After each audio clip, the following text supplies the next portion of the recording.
Hey, superhero fans and superhero movie fans all over. This is Mr. Dark Phoenix here in Spider-Man bringing you another episode of the Comic Stand. And this week we'll be bringing you some great high action news.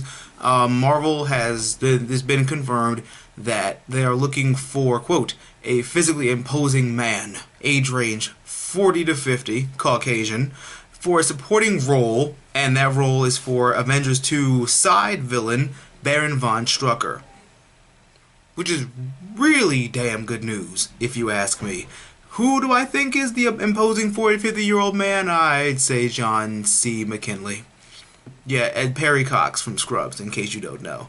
I think he'd be perfect for this role because he is definitely physically and verbally imposing and would be a really good threat for the Avengers. I'm personally on board for this because I know it's called Age of Ultron, but at the same time, in this kind of movie and in this kind of comic book based movie kind of thing, it seems like, if you're Ultron, you're a superpowered machine, you're going to need to have some kind of backup for yourself. Not only that, but Hydra has access to technology and stuff, and maybe that Ultron would use that technology to his advantage and then eventually maybe betray him. But the introduction of Baron von Strucker basically means that we get to see the Satan's Claw, his superpower device that grants him all kinds of powers.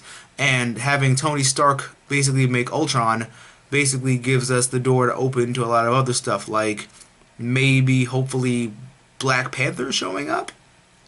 Maybe. I mean, he does have a lot of stuff to his name that has been mentioned, but still no T'Challa, like the Vibranium Room in Agents of S.H.I.E.L.D., the fact that he makes Captain America's second shield, the fact that he helped make, or basically did make, Falcon's wings, and all that other good stuff. So I'm hoping maybe he'll turn up, but so far against him we're going to be using Quicksilver and Scarlet Witch, played by Aaron Taylor Johnson, aka Kick-Ass, and Elizabeth Olsen, who will be Scarlet Witch.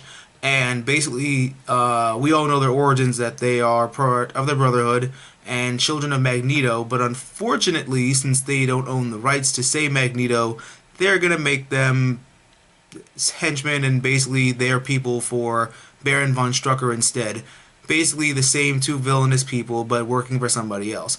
I doubt they're going to say that they're his kids. They're just going to say that they're his henchmen, so that still basically makes sense anyway, because he's still villainous, he's still evil, so just to have them as henchmen for him makes a lot of sense since they can't use the official rights for Magneto.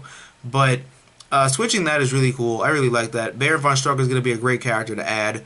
I'm personally really excited for this news because now it just makes a lot of sense that Tony makes this, and then basically adding Baron von Strucker in this opens up the door for a lot of other characters. Like, they can even use Baron Zemo for Captain America 3, or basically give Marvel Agents of S.H.I.E.L.D.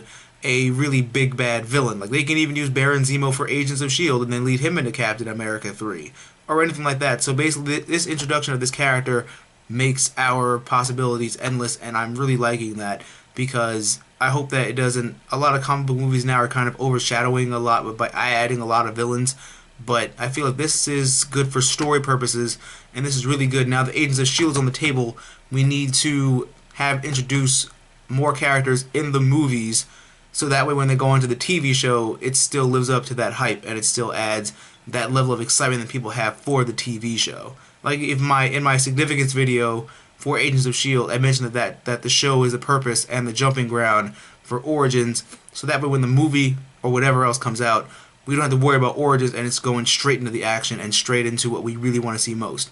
So I like this idea. I'm really open to it. I really want to see John C. McKinley be in this, so I hope they pick him for this role. But like I said, that's pretty much our news for this week. It's going to be Age of Ultron with Baron von Strucker, and it's going to be really good because that means it's going to be more Hydra and more stuff like that. Maybe even the Agents of S.H.I.E.L.D. will show up. We don't know. We'll have to find out in 2015. But thank you guys so much for listening to me and for watching. This is me and Spider-Man going to sign off. If you like this video, please give me a big thumbs up. Don't forget to comment, rate, and subscribe. And I'm going to catch you guys next week for more of the Comic Stand. Always remember to geek out and enjoy your lives, and stay tuned for more.